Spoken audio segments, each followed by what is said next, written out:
OOC Productions comes their first audio drama. A Man Called Stranger. The prologue. City Business. Part 1. The Case.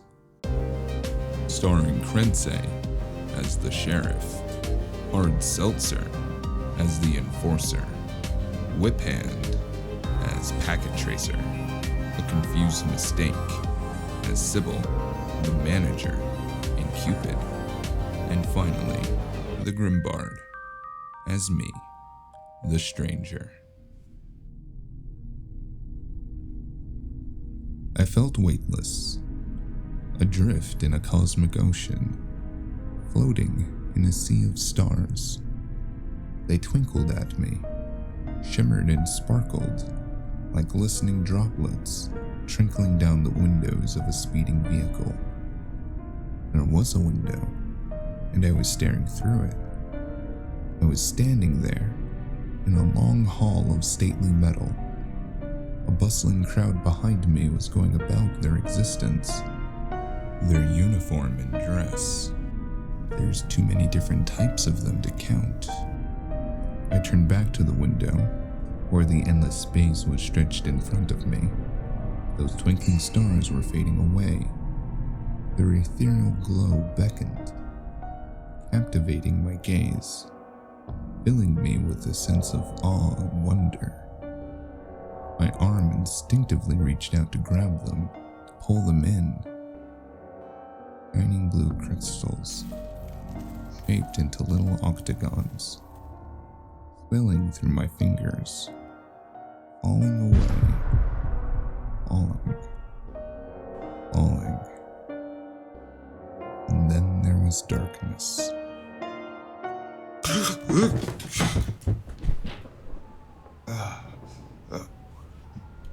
I stuttered awake. My clothes were drenched in sweat, and a thin blanket was clenched tightly around my fingers. I wasn't in my chair anymore. I was on the cold floor. Whatever it was that woke me wasn't pleasant, but it wasn't important to our story. My dreams are my own. I made my way to the kitchenette. Takeout wasn't an option today, so the menu was going to be a simple breakfast of meat rations and soy toast. I'm sure I've eaten something as tasteless before. It was as tough as the city. You know, you bite off more than you can chew, and then painfully pay for it later. It all went down easier with the drink, but I was all out of my breakfast bourbon. You can't see the sky from the underground, but I could hear that it was too early for a soda. You know what that means. Wake up whiskey it is.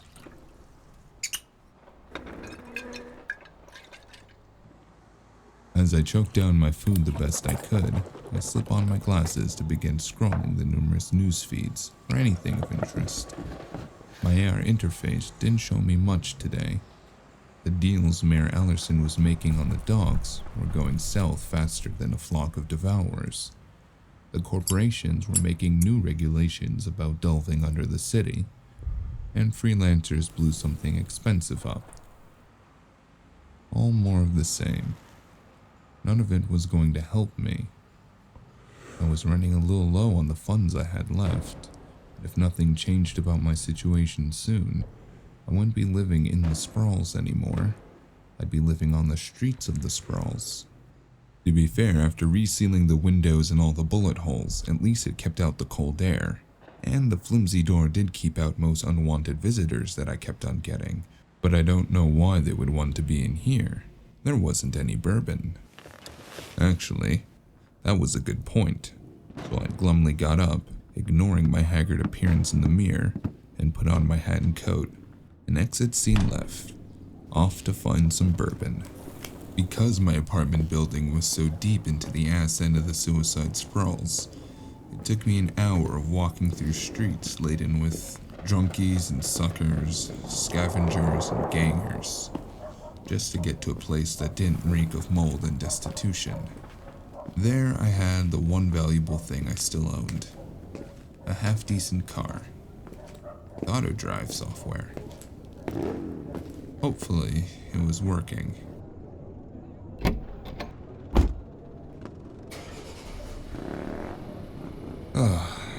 And it's broken into.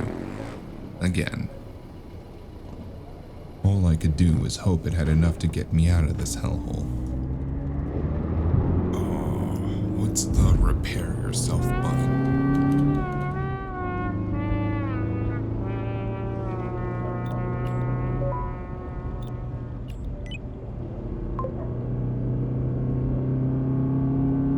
Good evening and good morning, S.E.T City.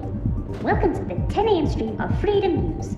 The only place where you get the news, the doom, the gloom, the best advice, and what we like to call the truth. As always, with your favorite mistress of entertainment and freelancing badass host herself, me, Sybil. Hope you slept well, my civilian friends. Hoping you choked to death in your sleep, corporate trash. And a pleasant evening to you, my fellow freelancers. Another night has passed, and what a doozy it's been. Down here in the underground, we've had a hectic night with 12 reported cases of soul craze attacks just tonight. That bumps this week's kill count to a new citywide record of 53 before midweek. That said, jobs have been uber successful according to our morning data. It looks like a lot of you freelancers were hitting the scene last night with full force, as we've got a whole fuck ton of ensign and response team reports coming out of down and midtown. Numbers like 10 burglaries, 6 assaults, 4 accounts of suspected corporate fraud, and a whopping 16 unexplained murders. That's pretty good for what's being reported. I wonder what you all really got up to. Anyways, this morning's already off to a fresh and frisky start, as an unwrapped response team is causing havoc in downtown by tearing up the streets in hot pursuit of a lone man that's been blowing through police checkpoints. Now also drawing C1 into the chase. Around 15 civilians have been reported injured, and at least 1 enforcer was spotted on scene. Ew. As for what's really going on, no one's quite sure who or why, but honestly, who cares? Let's talk about how awesome it is with the dark gangs in shambles all month, since several of the regions have gone missing.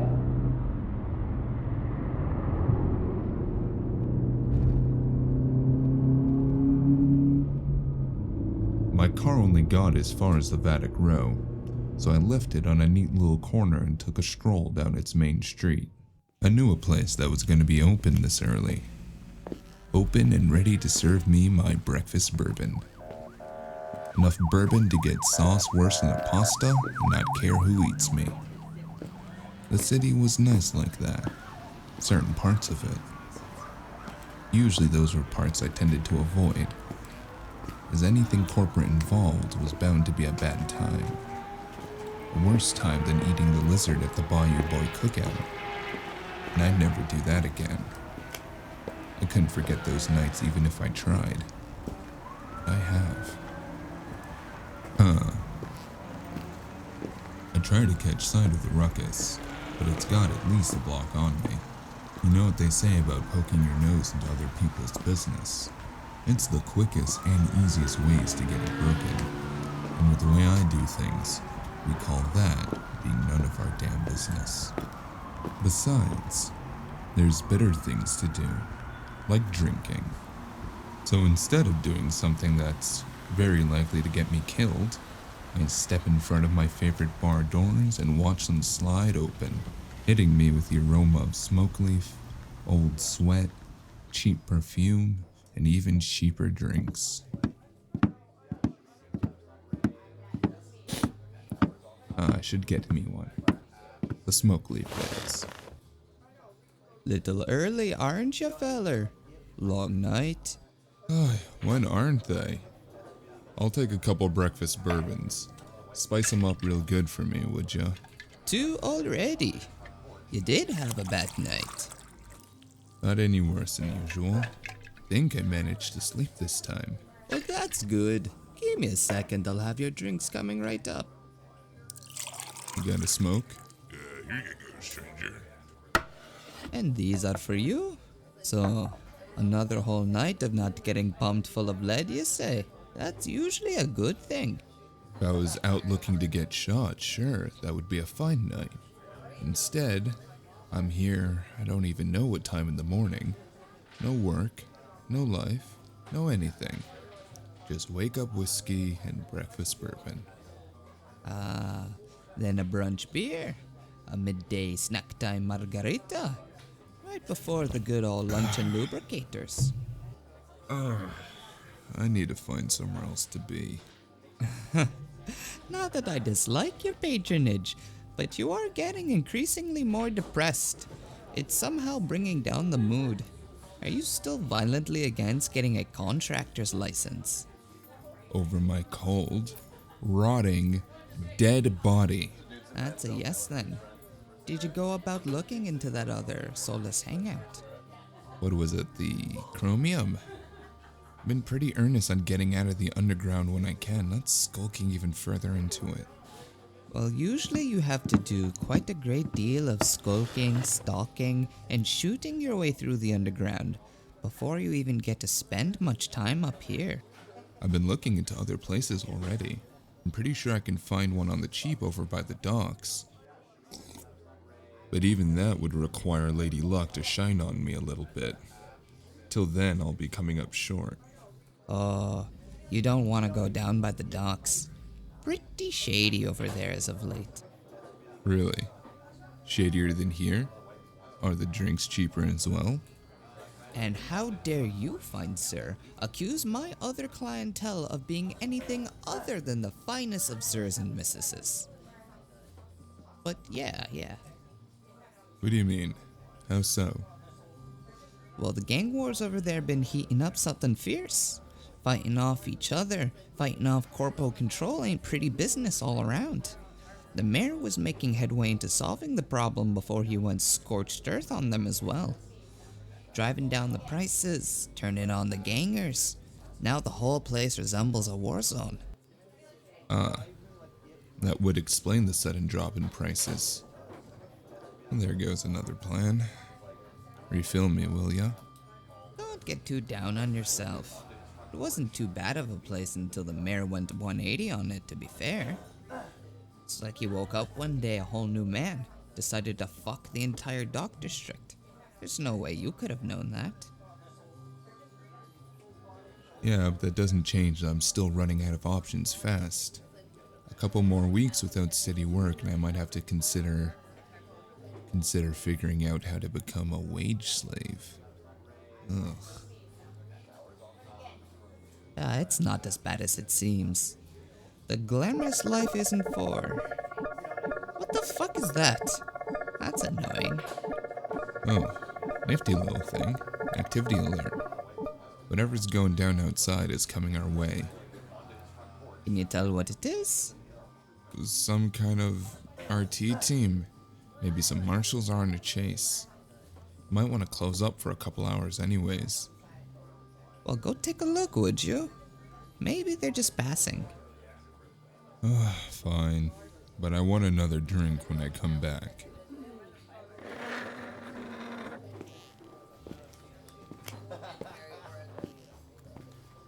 The second glass came with me to the front window. I thought I'd sip it while watching a shootout go down on the street. I regret not taking it at the bar first. My eyes barely caught the first cars as they went speeding past, and by the time my brains had caught up to what my eyes were feeding it, I was only just registering the next cars skidding out on the slick street.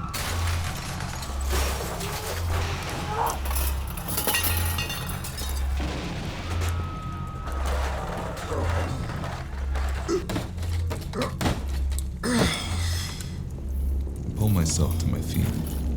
Not worse for the wear, all things considered. Those things were being the mess I was now in. The haze wasn't smoke leaf anymore. My nose crinkled back in disdain at the smell of acrid smoke and gunpowder. After that uncomfortably close and near-death inspection, it's clear that car was a van. It was now lodged tightly in the wall, and the source of the smoke clouding the room. Some of the other patrons also got to their feet as I picked my way through the wreckage. Not everyone was getting up so quickly. A couple that had were at the window and were backing away.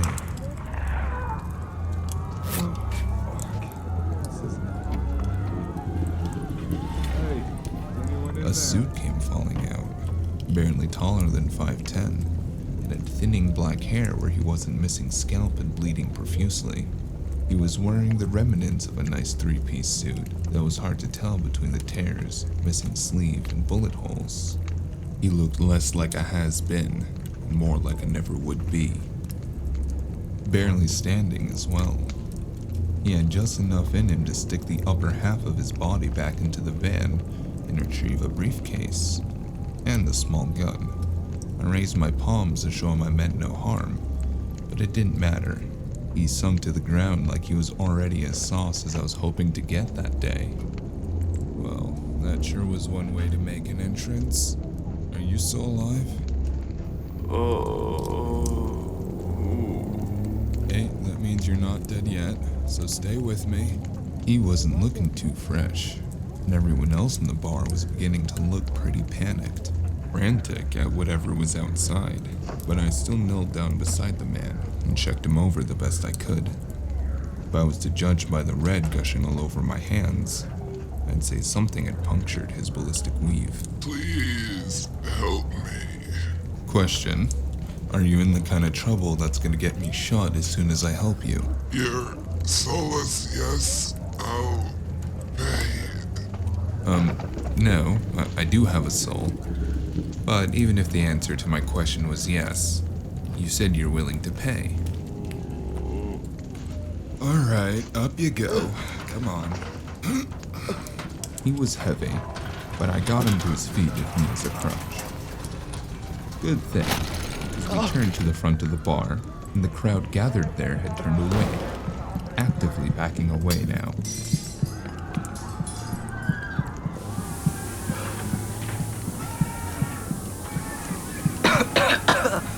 Is that Poliak? Right damned. Get out the back, quickly. Go, go. I didn't need telling twice.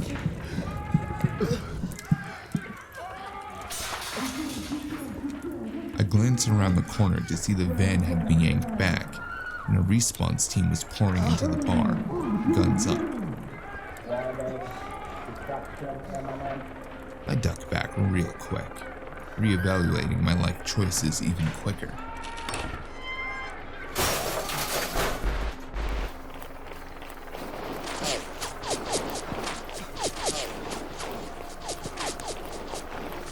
Put me down, please. I need a moment. I looked around, judging how far we had gotten in comparison to how often the gunshots were still coming. It felt a little risky, but I still obliged, laying him down behind a dumpster, hopefully to hide him from view. Sleeper, took out Clara. Need to send a message.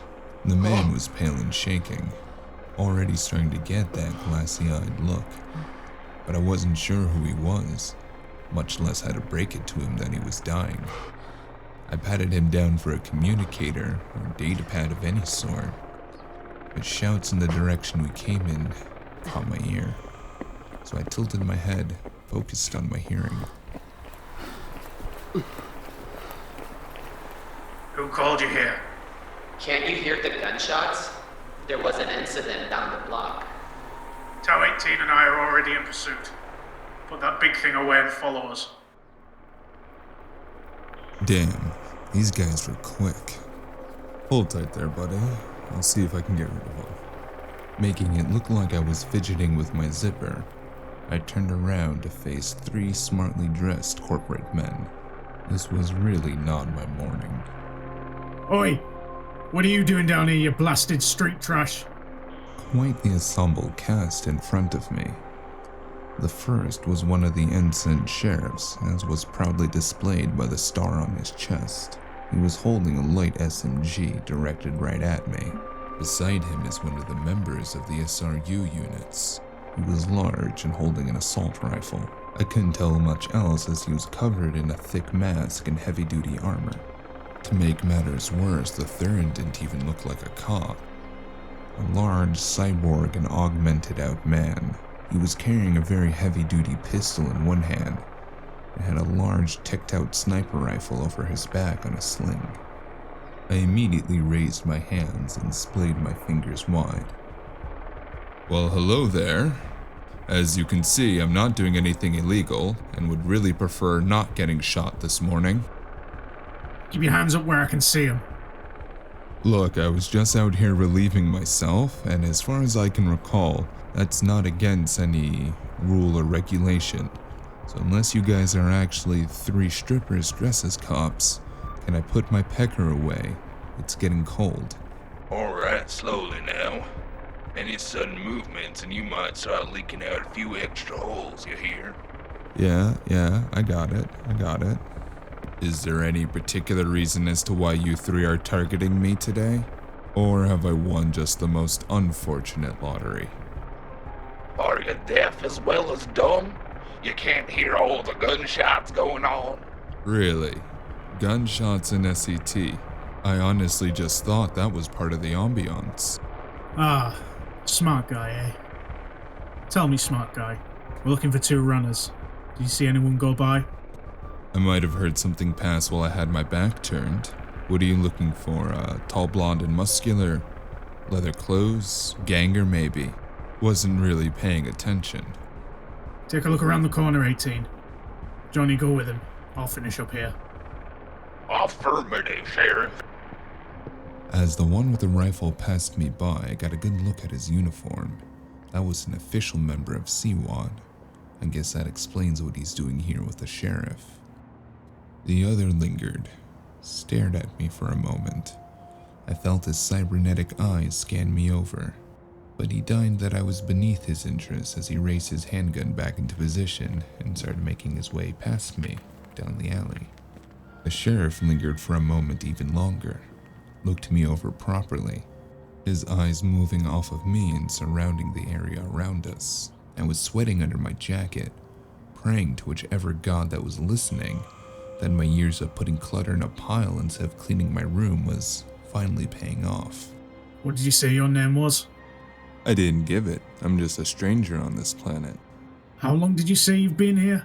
Pretty sure I didn't do that either. You should learn some manners, Spacer.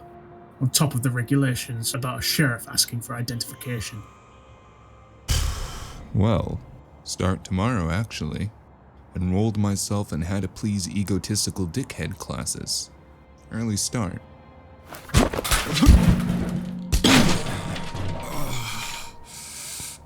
You looking to get arrested or just shot to death? Because I'm looking to do both. I was just looking to take a piss, but it looks like I'm not gonna get what I want for a few hours. Possible contact inside. He looked like he was going to say something back to me, but he just gave me a glare before dashing off. The moment he turned the corner, I counted down to 10, and then ducked down to the injured man.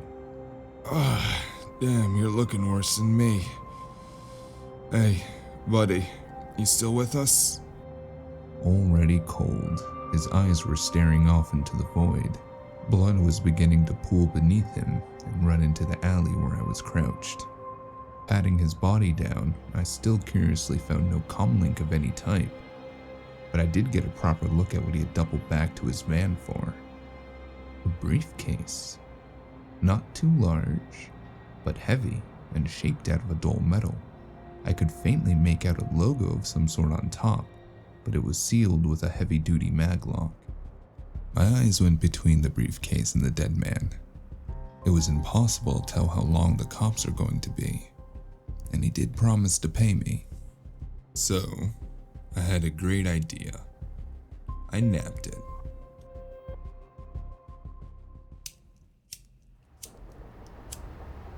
Alright, let's get this baby open.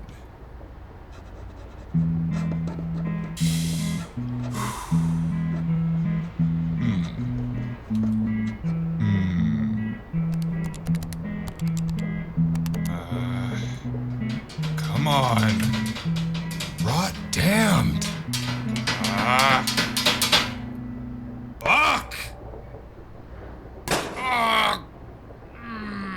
Usually, the toughest things to open are things along the lines of a guarded heart, the truth behind the secret, the cork of a bottle after a long night of drinking, and pickle jars. Who would have known that random shiny briefcases were also in that category? Alright, Alright. We need a break. And a new perspective.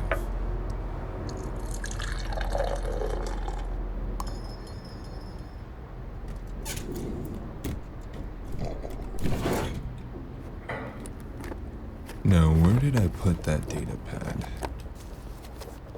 Ah, here it is. Hope it still works. It took hours, and perusing private soulscape networks was proving very fruitless. And asking about the case or the emblem on it was just as bare.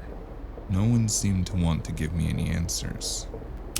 Honestly, not sure if they had any. I was working with less than Jack here. All I could tell about the lock was that it was expensive. When realistically, that was objective. From my point of view, most things were. Nothing else that confirms that whatever its contents were, definitely valuable. No one seals something up this tightly unless it's valuable to them or to someone else. Means the risk should be worth it to me. That's what I was going to keep on telling myself. Maybe it was S.E.T, or some rare Tauman artifact. Maybe it was just a case full of money. That would make my day. This metal jungle had a way of skewing with one's sense of rationale, I suppose. But what was I to do? I was at the end of my rope, and even when life throws you a line, you're best clawing your way back up to the top, rather than waiting to be pulled in. Getting pulled in gets you mixed up, and unless you're doing some baking, you don't want to be the one that mixes that pie. Curious. A message from an unknown number appears on my comlink. Someone named Packet saw my messages. He said something about pursuing this on his own and thought he could help me out. I messaged back briefly, and it only took him a moment to reply, with a private Soulscape network address. I didn't have any more options, so I pulled up my datapad since I didn't have a scryer. That was one of those nifty little gadgets they used to enter the Soulscape. And it was like the old school digital networks, except for you had to dive in with your very soul, and it came with a free slice of invasion of privacy. I like to keep anything that has to do with my actual soul very off limits, but comparatively, it was probably my safest option at the moment. But I still had to ignore a gnawing gut feeling as I jacked that datapad into my arm. Alright, here we go. 1, 2, 3, 4. Is this thing what? It was a weird sensation. Again, felt almost like a dream. For a moment, I was weightless, unaware of my body, or capable of feeling any of my regular senses. But then slowly, some of them came back. Not all, but I could feel the semblance of weight. Something sturdy was beneath me. I couldn't breathe, but I didn't feel the need to. I could open my eyes, but it was a whole new world in front of me. It didn't look like the real world, but it wasn't a cheap imitation either. It mimicked the real world in a way that animations and real-life shows pretended to mimic reality. I was surrounded by all manner of beings. Some of them look humanoid, some of them more the ideal definition of, very easy on the eyes. But some were odd. We had anthropomorphic cats, blue aliens, animated personas with wild hair. That guy over there was just a blob. Floating over his head I could see the name tag. Blobby McBlobberson. How wildly creative. As I made my way to the host my contact had told me to meet him at, it began to get easier to ignore the odd feelings of desensation. But it was also weird navigating the soulscape itself. It was like trying to navigate a series of third-dimensional folders and icons, all while someone was hitting you in the face with an advertisement of some sort. This one, the latest all-in-one hair trimmer face cleaner S.E.T 300. Actually, that's not a bad deal for 500 credit. But I had to remain focused. My contact, Hackett, had told me to meet him at host 666, and the digital location matched its name. When my soulscape persona touched it, I was warped off the public servers into a different kind of scape. A hellscape. Whoa, what in the gods? First, I was worried I'd overdressed, but there was no heat coming off the bubbling lava pools around the small platform I'd spawned in on. And the flickering flames were fake as well. The light they were giving off was artificial. Are you... Well, you didn't really give me a name. Someone entered behind me. Their persona wore stylish long robes with flowy sleeves. They had a hood pulled darkly over their face, but it was leaving just enough room for me to see a faint grin peeking out. They looked like someone who strove for adequacy. Are you my guy? Don't worry, it's just my persona. Which, now that I'm getting a look at you, should probably do that as well. I've got enough faces. Your connection is more open than whatever the name of the most topical real-life show's actor's legs. I'm not sure what to say to that. God damn, are you Hudson right in? What does that even... Do you have any software on your scryer at all? If I could get in a word edgewise, I'd tell you I'm on a datapad. Judging by your expression, that it's bad. Bad? Are you bad? Aren't you here to ask about the S.E.T case? Yeah, but I only just acquired it. Wait, you're saying you stole it? No, not stole it, per se. Really? A strangely marked and sealed Omega case. Because I don't know a lot of other definitions for acquiring in the Soulless dictionary other than stealing. Well, I very much have a soul. I just helped someone out, and then they died. Then I took it for services rendered. Do you know what's usually in those things? I was hoping for money. You're only half right. Those things are usually carrying super expensive sci-tech, illegal soul tech, stuff that sells for major credit on the black market. Did you do this with a burner? A burner what? A burner soulgram? My god, you're the dumbest freelancer alive. I'm not a freelancer. I don't do anything for free. They've definitely already got a trace on you. When did this happen? This morning, the, incident down in Vatican Row. Ah, no. Oh, fuck. They're going to track me via this host. Listen, you fucking amateur. That's a priority sealed box. They tracked that shit. They sent someone to hunt them back down and retrieve it by all means necessary. I don't think I like what you're saying. If you did it this morning, I'm surprised they're not already up your ass. Where are you? I'm in the Suicide Sprawls, the Lower East Side. Tell me about it. They probably think you're desperate and are waiting for you to leave. Little did he know, I am desperate and would really like to leave. Fuck, well, this is not what I was hoping out of this meeting. And I sure as shit didn't want to have to burn this persona, but here we fucking are. So if I were you, I'd start running. Now. And fast. Fuck. Before I could say another word, he was gone in a burst of digital particles. When my eyes reopened, I sat up from my chair in a start, eyes flying to the door, my left hand reaching for the drawer. But my room hadn't changed aside from growing darker. The lights in the underground were just dimmed as night had fallen. My hand stopped as I realized I could hear nothing more than the usual noises of the city outside, and my own labored panting. It slowly retreated, instead pulling the briefcase off my table and sliding it behind my desk. What a fucking day.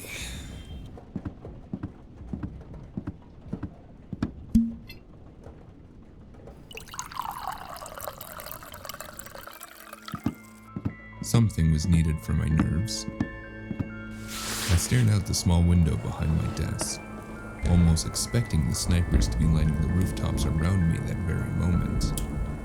It was a clear shot, me in the window of my second-story apartment. The window offered me a wide-berth view of the block, the one selling point of this lizard hole, you could say. But now, would it be my downfall? I could see from end to end of the block, and there wasn't much out there. Light reflected from a club at the end. A couple of cars belonging to a few souls brave enough to leave them lined the streets. One was a fancy blacked-out sports car. It was begging to get stolen. But there were 2 men in it. I could see them faintly from the light glow of the last few working streetlights. I guess that was a smart way for it to not get stolen.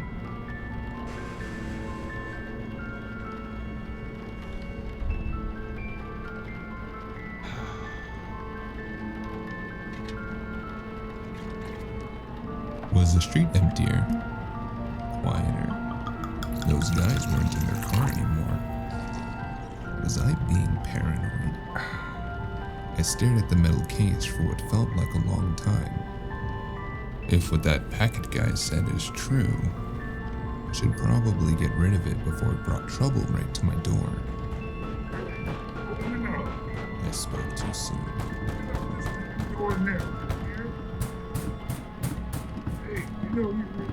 I'd ask who it is, but I'm honestly having way too much of a day to care. We're investigating the incident you witnessed downtown. Well, as a good, decent, law-abiding citizen, if I'd witnessed anything, I would have reported it. But I haven't been to downtown all day. Didn't witness anything, yeah? Heard that before. So are you opening this door or are we? On the other side was the man that had kicked me in the nuts today. His face looked like he had been sucking biolemons the whole ride here. But he wasn't with the same partner. Instead, a grizzled-looking, heavy-set man dressed in a duster's coat and thick boots. Ones that he placed firmly in the doorframe as he blew cigar smoke in my face. I remember you. You're the stranger from the alley this morning. Alright, what do you want? We just want to have a talk. I'd rather not. About to go to bed, honestly. A little early for bed around these places. Aren't the rodents still awake? Maybe so, but I have how to please an egotistical dickhead class in the morning. Ask your partner, he knows all about it. I heard he's the, featured speaker.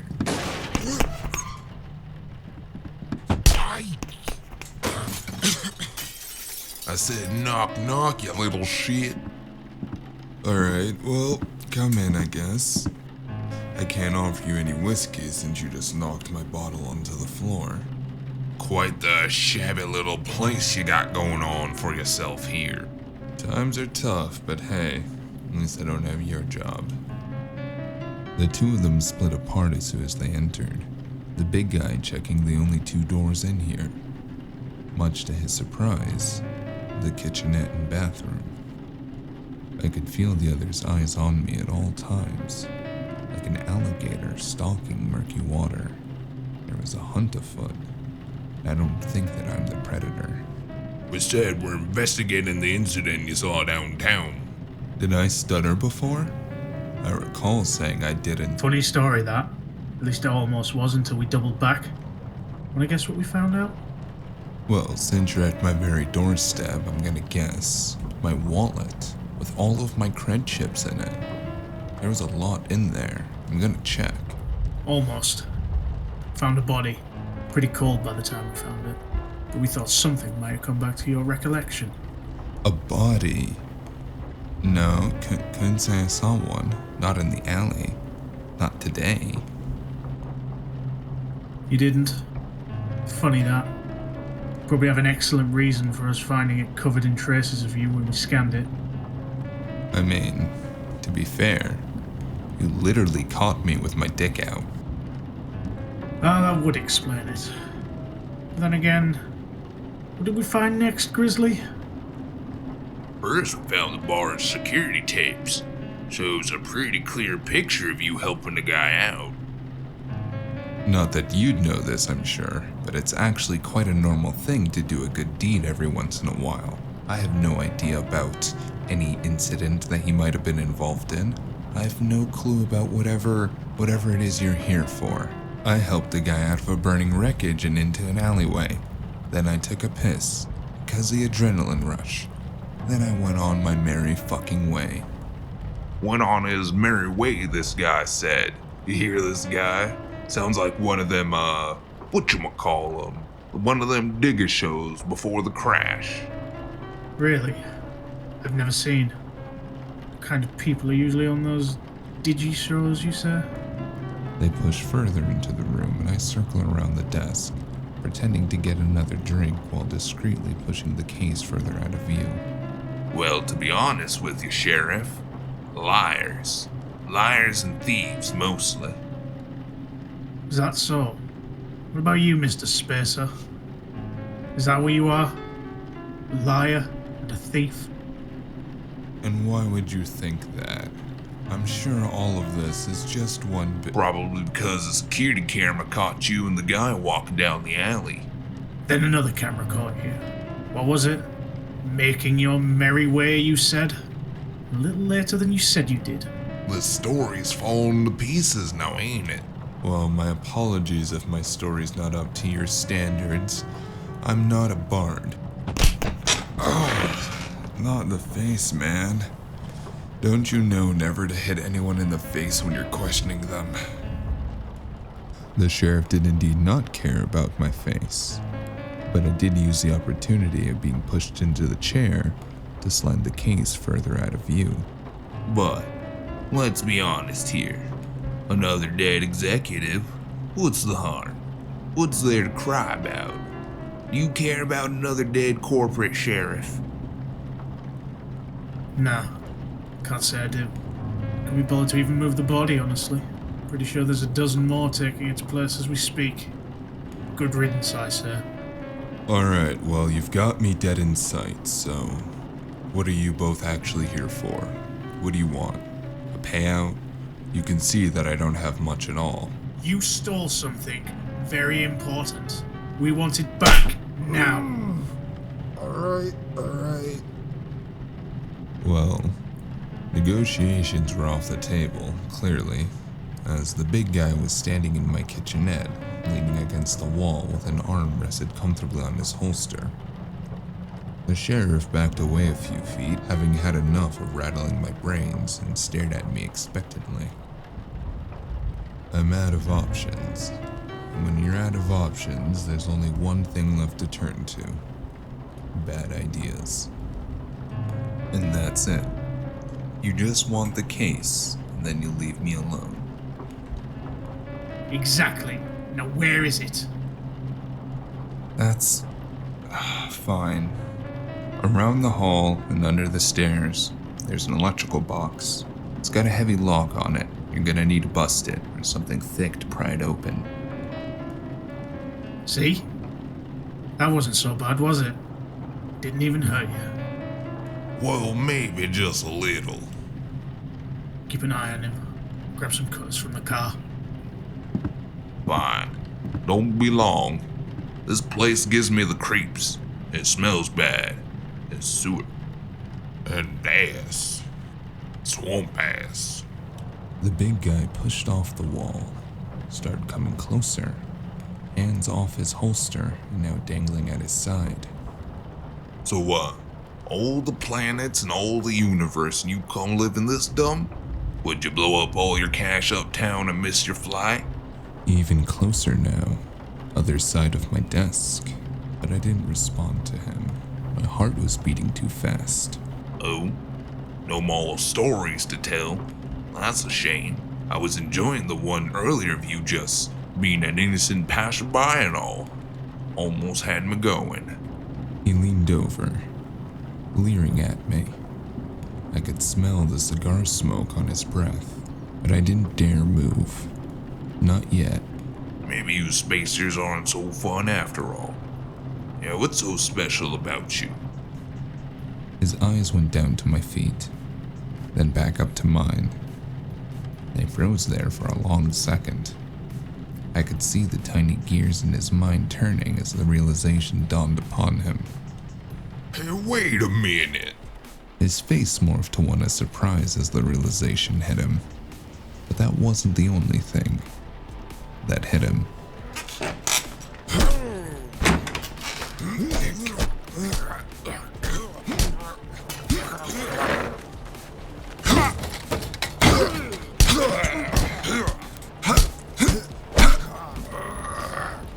The reverberation of my metal fist hitting his jaw rattled my body. It only stunned him. I fell back into my chair and he started wailing on me, knocking my things to and fro. I wanted to mourn my now ruined whiskey, but his hand slamming into my back was making it increasingly difficult. So I did the next best thing. His body was limp in my arms after the impact. Oh, god damn it. Case. Here we go. Oh, get back here, you fucking little piece of... Good night, asshole.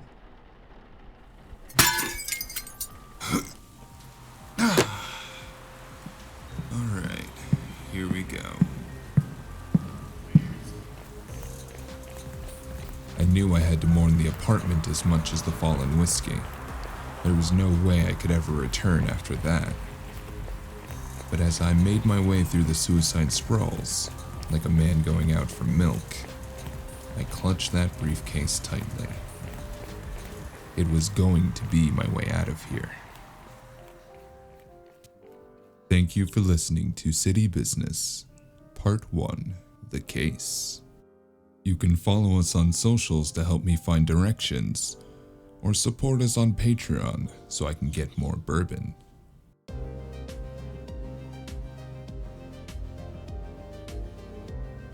Until next time, remember, don't do it.